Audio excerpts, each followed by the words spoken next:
Welcome to Travel Again Presents, the weekly travel roundup covering the headwinds and tailwinds impacting the business of travel. Please welcome our hosts, Mike McCormick and Ed Silver. Hey, Mike.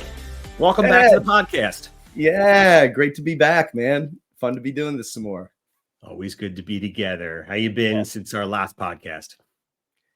Yep. Well, I'm ready, man. I'm ready if you are. There's been a little bit going on in the industry, so we got a lot to talk about. All right. So we have a slightly new format. I'll tell you about it in just a minute. The new format is we're going to do the news like we often do. And then we have a special guest waiting in the green room. So we'll do a 2-on-1 interview with a special guest today. I'm very excited about that. And then we will end with a new feature called Headwinds and Tailwinds Impacting Travel as our wrap up. So I'm pretty excited about that. Mike, are you ready to get started today? Let's dive in. All right. We're going to start with the news today. Our first article comes from the Cranky Flyer, and I'm going to put it up for our viewers. And the article is named Armed with Tortured Data, American Takes Its Old New York Strategy System-Wide. And there's a ton of news about American Airlines. But Mike, I'll put the article up. And if you would tell us a little bit about what's going on with American these days. Wow. That's a very complex and certainly front and center for the entire industry.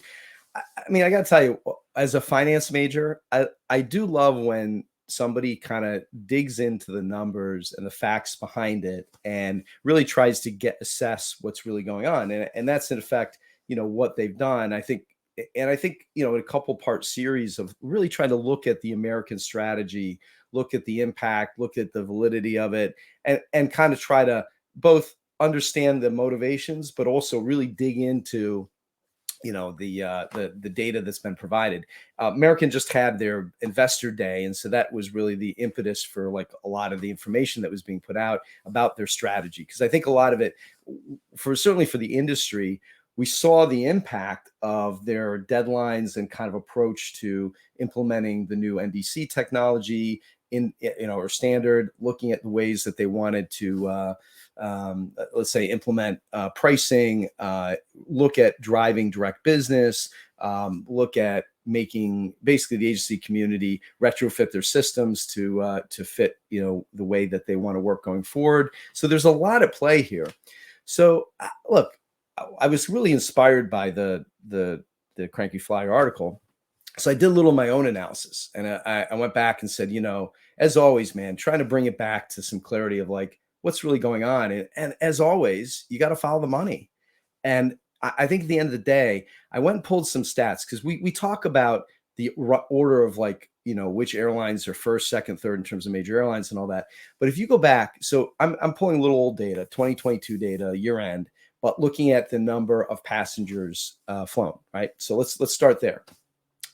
American has the most, 199 million, Delta 171 million, United 144 million, and then Southwest 126 million. So in terms of passengers flown, that's the running orders. You'd say, okay, profitability, market cap, value should kind of be a similar kind of, order, right? Wrong. Market capitalization, value of the company. Delta is 27.5 billion.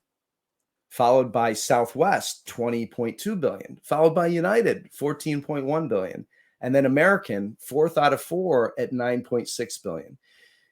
So why are they taking such an aggressive strategy? There's your answer.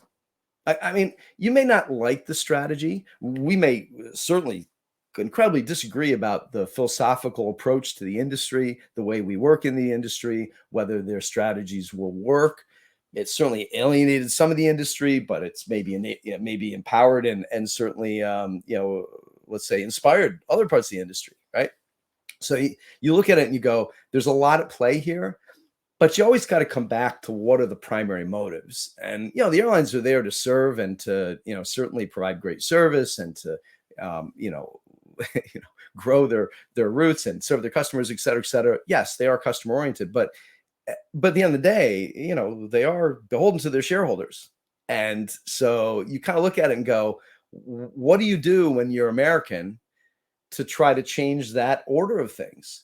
And you tend to be probably pretty aggressive in doing so. And that's exactly what they're doing. And so again, we all talk about this in the industry as if, this is all that matters. But at the end of the day, let's follow the money and follow again, back to the origin, which is the customer that pays for it. What do they want? So, I think there's going to be the tension's going to come more so, I think, as we go forward here, because ultimately, do customers want the ability to shop? Do they want the ability to have advice? Do they want an intermediary involved? Do they trust going direct all the time? Yeah, look, if you're in the American Airlines hub and, you're flying American 99% of the time, maybe it's a different answer than when you're in a secondary market or competitive market, et cetera, et cetera. But at the end of the day, and I think one thing, Ed, you've brought up before, and you said, like, be careful too about who's the customer, because again, the customer, yeah, business traveler, when the company's paying for it, the corporation is the customer. Sorry, business travelers, but you gotta, like, if you're not paying for the trip, it's like you gotta. Right. So whose money is it? So certainly, leisure personal travel, very different than corporate travel, right? But at the end of the day, those are all the factors. But you, again, follow the money. It's going to come down to a few things. Will the strategy work? Well, I think it will work for the entire industry generally, because look, modernizing, creating the ability to have more, let's say, a more intimate relationship, better relationships direct relationships with customers, being able to create offers and, service the customer, create dynamic offers for you as an individual traveler or for a company that better meets their needs, them being able to merchandise, productize, upgrade their products, all that stuff. Yeah, that's really good, and actually can work good for both the customer and the airline. But again, we're in this really unprecedented period of kind of disruption around distribution, the way it's being done, the new ground rules, the new technology. So again, like, we're as travel again, man, we are right in the thick of it, right? In terms of the customers we work with, in terms of advisory. But man, this is front and center. Wow, what an issue. But again, always follow the money, man. Go back to what motivates travelers, right? Okay, thanks, Mike, for that perspective. Our next article is from Skift, and it's titled "Biden Signs Law Funding New U.S. Tourism Czar." And this is one that you and I have been talking about, I think, for a couple of years.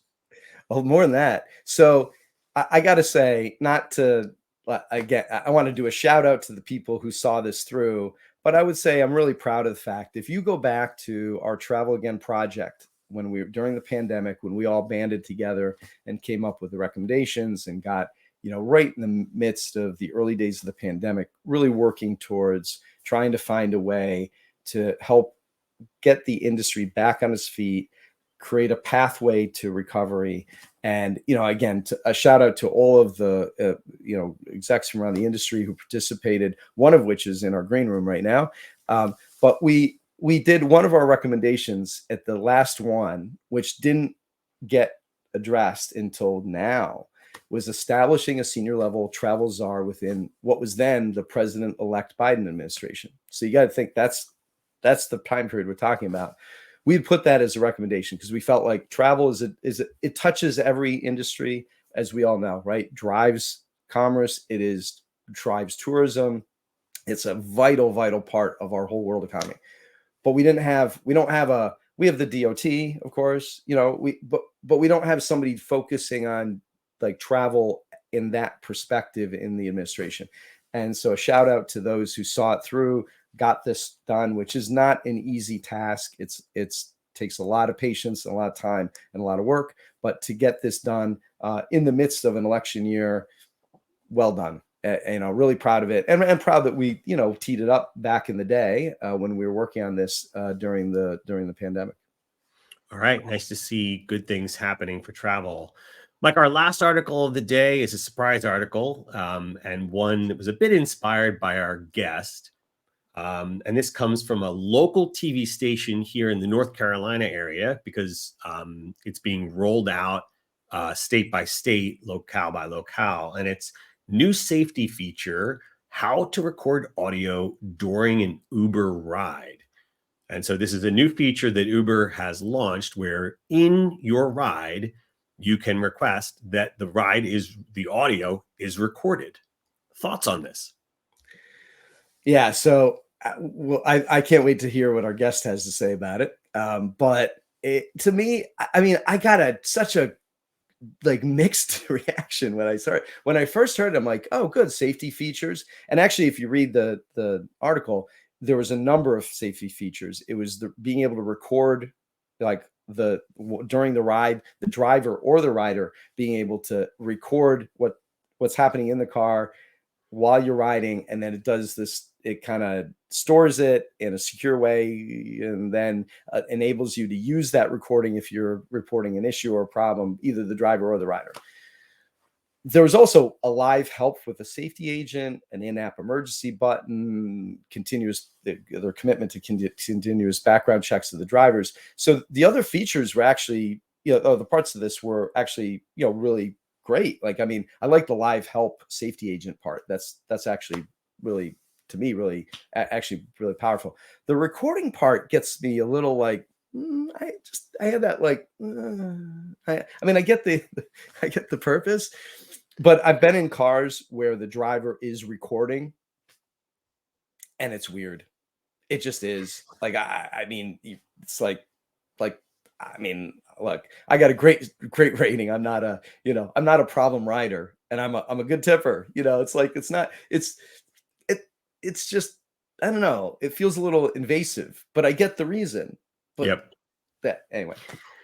One article we didn't cover was that Airbnb now formally requires all hosts to remove cameras from the indoor location of the host. And so you can see several of these companies in travel are addressing, kind of both privacy and risk concerns, right, in related manners. So a lot of action in that space. And so, Mike, that's our 3 articles for today. It's time for a quick commercial break. Mike, did you watch the Oscars this week? I was going to ask you the same thing. It's I think like everybody. I mean, I watched Jimmy Kimmel's opening, right, and then I kind of fade off. I mean, it's a lot to watch the entire show. Some people, I mean, I love it. They make a party out of it. They do a whole thing. It's great. I mean, I got a lot of kids and work and everything. So it's not, Sunday night, maybe I'm kind of winding down. I didn't make it through the whole show. I ended up, my approach is DVR and then kind of move through it, a little faster at times. But, the one thing which, I got to tell you, I mean, BLS, who is a company we know and work with, and actually is a sponsor. They provide a lot of the black car service for the studios, for the Oscars, the Grammys.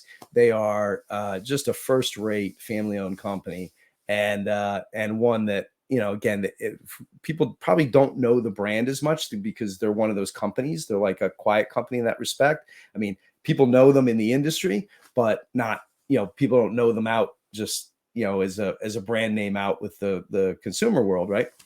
But they are just such an outstanding provider. And, I mean, we always, like you and I, like said, like if they can handle that crowd, they can certainly handle the corporate crowd, and they do. And they're just a terrific partner with us, and they've been a supporter. The family, they were a great supporter during Travel Again Project, and jumped in and been really active, in that way too throughout the industry. So we want to give a shout out to them and thank them for their support.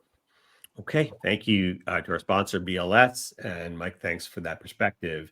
And by the way, how'd you watch the Oscars? By the way, I watched the Oscars probably like the majority of Americans in short clips on TikTok, and so I got to see it. I got to see the highlights and the pieces and parts that I wanted to. And that's how I consume a lot of my media these days, like a lot of Americans. You may not be watching it on TikTok the same way if by next year. we'll see where that We'll goes. see what Congress has to say. All right. Next up is our 2-on-1 interview. I want to introduce and bring to the stage Bruce McIndoe. Welcome to the stage, Bruce. Hey, guys. So Bruce is president of McIndoe Risk Advisory and is a recognized global leader in the risk management, security, and travel risk and intelligent industries. Since 1999, Bruce founded iJET, rebranded WorldAware, which became the leading operational risk management intelligence and tech platform. Bruce speaks across the industry on risk and is a good friend of the show.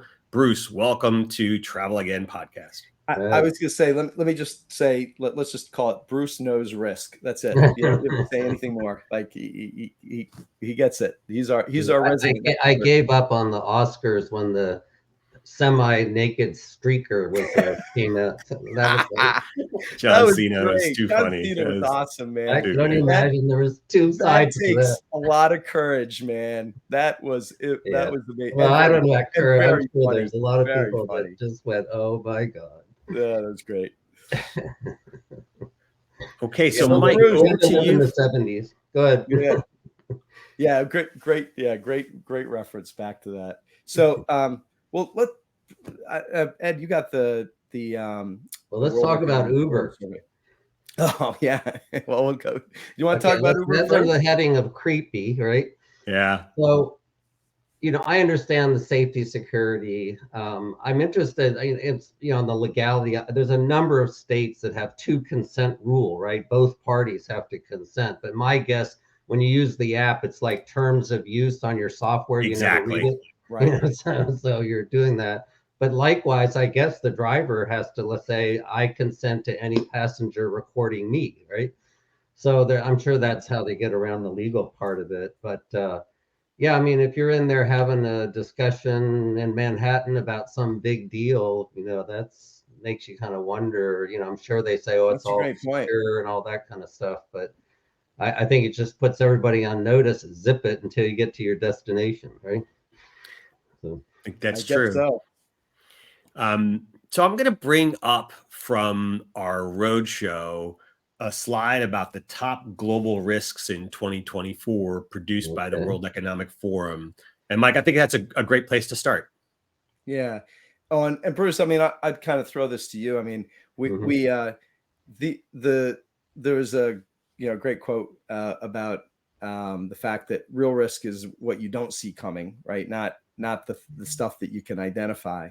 But this was the World Economic Forum. They surveyed 1,500, 1,600 folks and basically said what are the top risks that you see coming. And so, I mean, just generally, first reaction to this, like, what do you feel about it? What do you think the hot spots are, the key risks that you see coming for in general and maybe for the industry? Sure. We've obviously, anybody in the risk business looks at this every year, right? To see, and this is, mostly, executives of major multinational corporations, and these are the things they worry about. So when you look at them, a lot of them are business oriented, right? Or like the top one, which is the climate change, extreme weather, well, think about all the knock-on ripple effects of that, right? So while climate change is a slow-moving disaster, a tornado in Palm Beach, which we had, that's direct impact to you, right? So each of these can kind of be decomposed and re-pivoted to say, what does it mean to me, right? And like, they had one in there, I think, about cost of living. Well, yeah, inflation and, if gas is $5 a gallon, that hurts, right? Anyway, so those are there. But, what I wanted to look at, in you mentioned about these top risks is, what are the hot spots right now? Like what's going on? And, I've been at this for many decades now, right? Since 99 and before that with the intelligence community. The world has more dynamic risk right now than in my entire career and probably since World War II. Okay. So Of course, Haiti was just elevated to level 4. That's, very odd. Do not go. And they're telling all U.S. citizens, get out of Dodge, right? So that's big.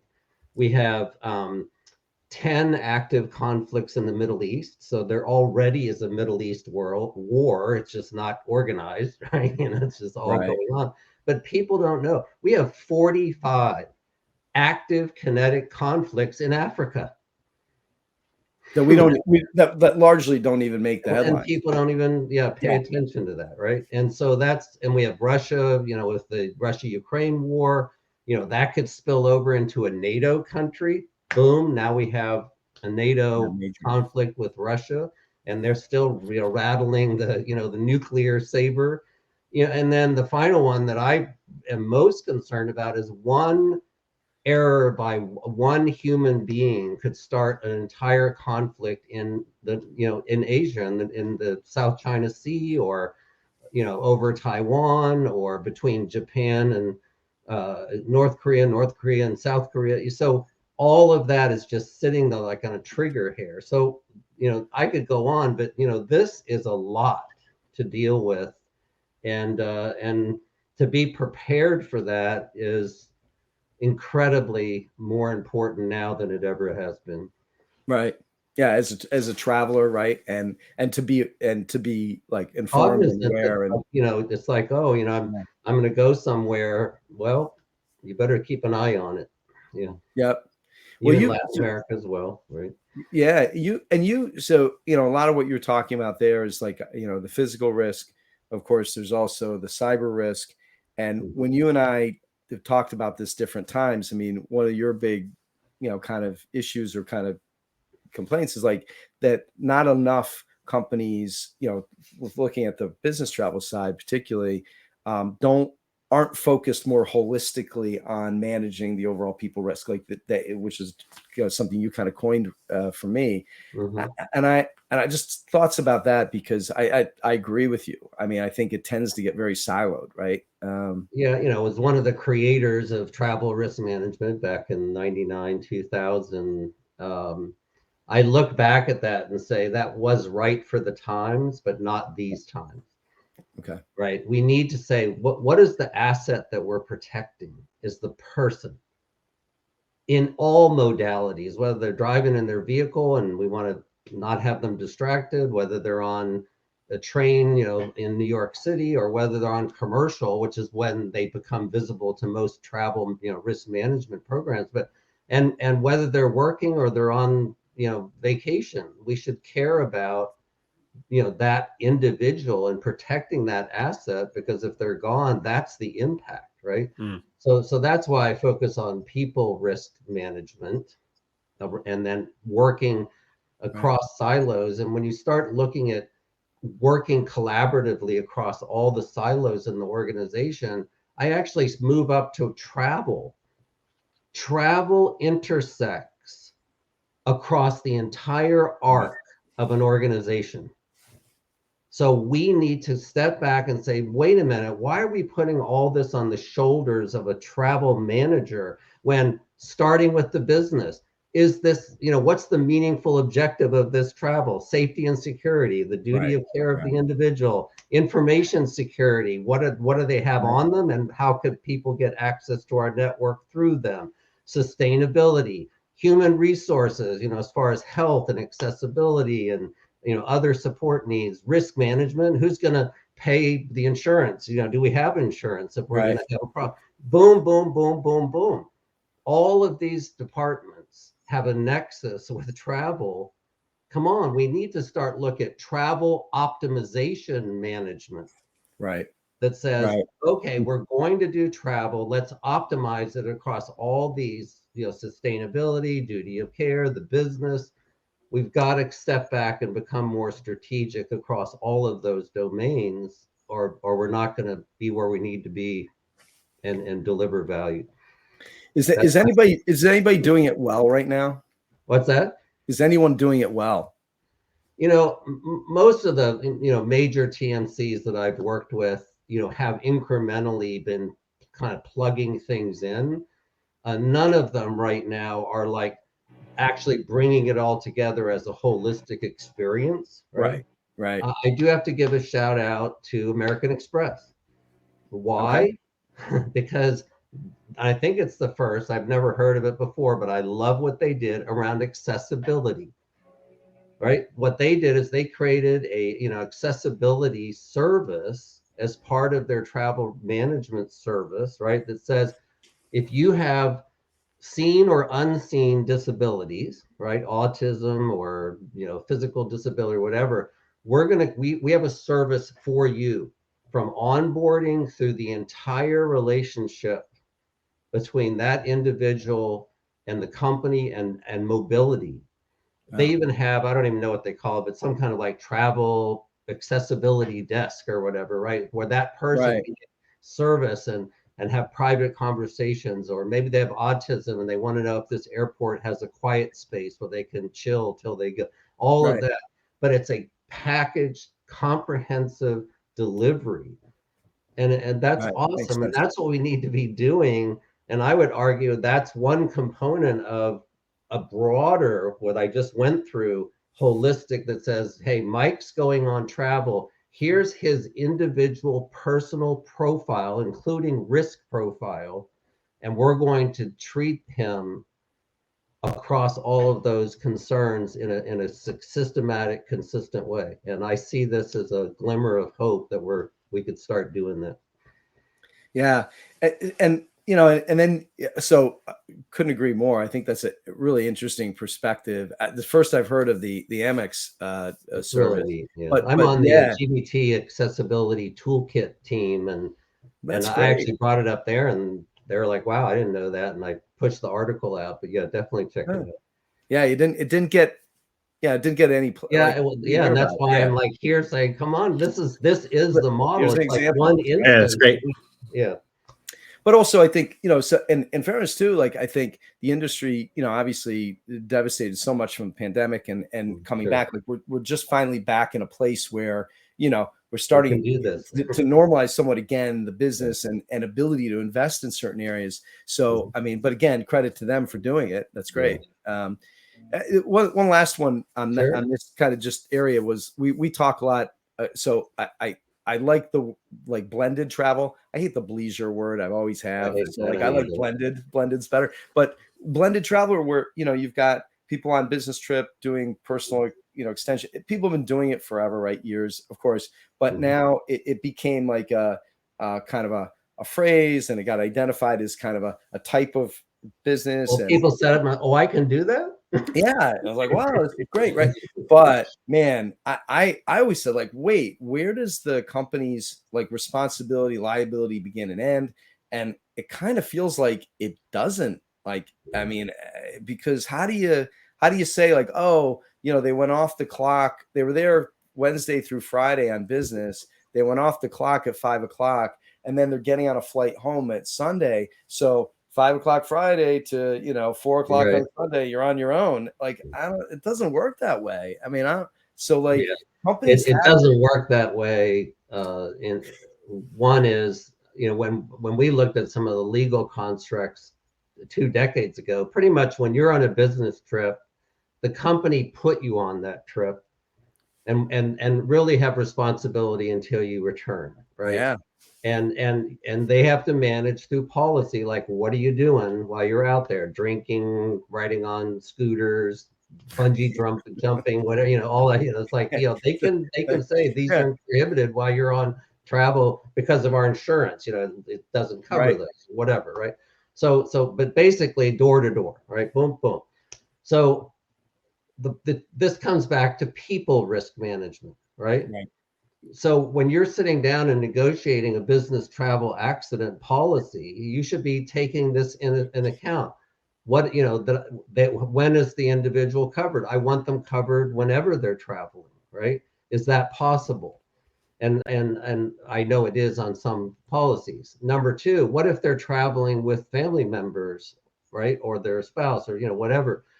So what are you going to do there? I can tell you in many instances where an individual has had an issue with a family member, and actually even a pet, every company that I've worked with have written checks to deal with and bring them home with that employee. They're not leaving them on the curb saying, sorry, we're not going to cover you. Yeah, Right. because So I mean, if how you're going to can you do that, right, Yeah. exactly. So, so think about this ahead of time and sit back and say, what are we really doing here? Right. If I go to, I don't know, Bora Bora, am I not important to you anymore? Just because that's where I go on vacation? Right. It's like, So again, we need to be looking at the person and what that means to the company, then ending up with not thinking about it, and then, oh, he's not covered or she's not covered. And so great insight. So, okay, last question. We got it. You're out there, seeing the whole, the whole landscape. What haven't we heard about, or what aren't we talking about that we should be watching for on the horizon when it comes to risk? Is there anything that comes to mind? There's two things that I am concerned about. Let's do one. So climate change, we talked about knock-on effects, right? Right. The one that really concerns me is that when you have milder winters and you have, warmer summers and you have all these things, what this does is it expands the geography where infectious disease can spread, right? And so what I am concerned about in the march of climate change is not all the big noisy things. It's the ticks and the and the Vika and different viruses now that are going to start spreading from tropical north into, and we've already seen it in Florida. We've seen it in Texas, and the march, into the United States. So health risks are going to be much more top of mind year over year than we're that we're used to in kind of the northern areas. So that's one that has me concerned, that is not on people's radars, right? Yeah. The other one, and everybody's, what's that? Yeah, not at all. Yeah. I mean, seriously. I mean, I really, literally first I've heard that said and it mentioned, and you're right. It's going to be more and more important. It's going to be more and more important. We've been fighting mosquitoes in Florida for this reason, right? Yeah. Yep. And then the other one that everyone's heard about, AI. And it's like, okay, that's fine. And what we need to pay attention to is, how is AI used, right? And where is it used? And, we talked about, the Uber with the camera, it's like, you're going to start interacting around the world, and that interaction is going to be more sensitized, more data, acquired data, whether it's facial, whether it's movements, whether it's what you're talking through AI, as it just becomes kind of permeates our entire lives like electricity did back in the 1800s. So that's there. Now, one of the things that I saw that I'll close on that really is exciting for me in the risk business, pretty much to date, you book a trip, you have some destinations, the travel risk company will pull together, a 30-page PDF of all the safety and security and throw it at you, right? Generically, doesn't matter who you are, right? Yep. I saw a demo of basically having all that database of information, and then, okay, I'm a 30-year-old woman, I'm pregnant, I have diabetes, I'm going to India, whatever. That's like the prompt, right?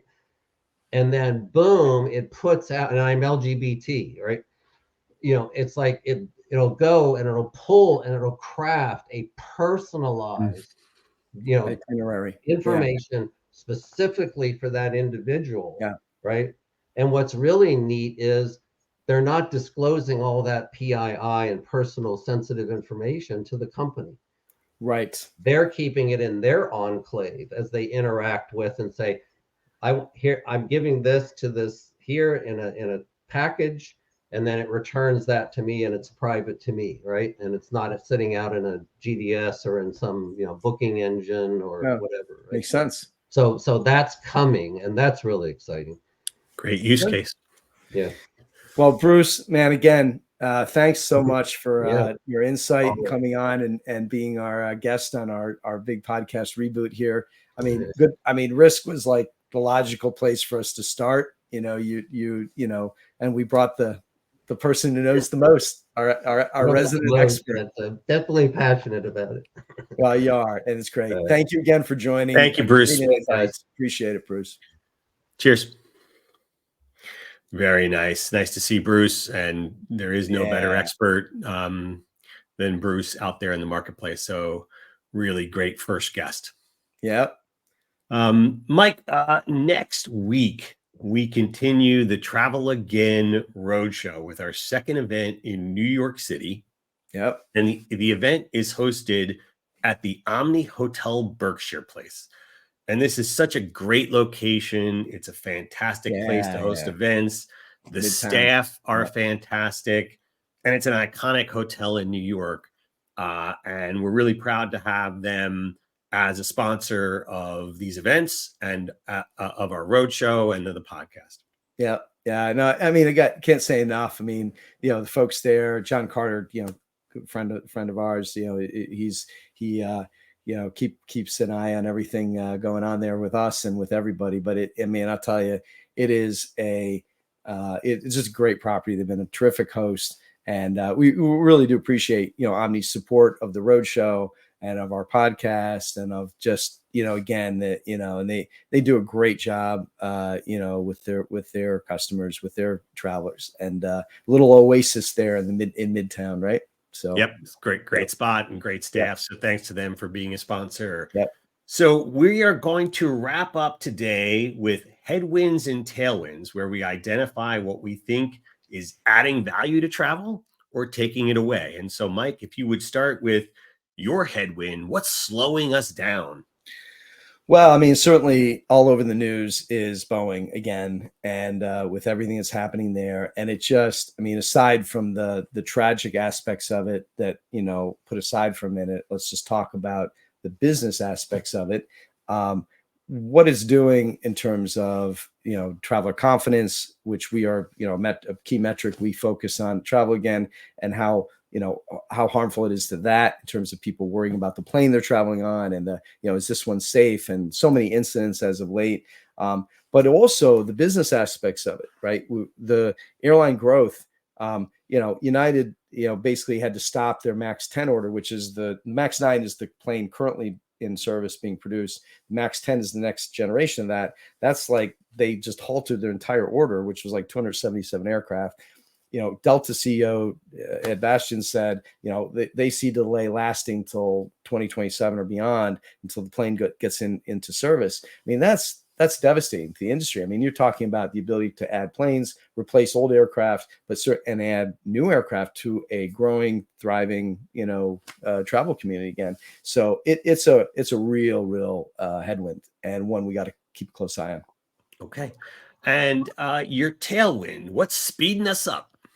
Well, I kind of mentioned it, but my big tailwind is just that, we back when we were doing the Travel Again project, we mapped out what we thought the recovery timelines would be. And at the time, it seemed so far off, right, that we would be talking about, turning the corner in 2020, late 23, 24, and entering into now what would be the next phase of growth and recovery again. But we're here. And, it shows the resiliency of travel, of travelers, of the whole industry.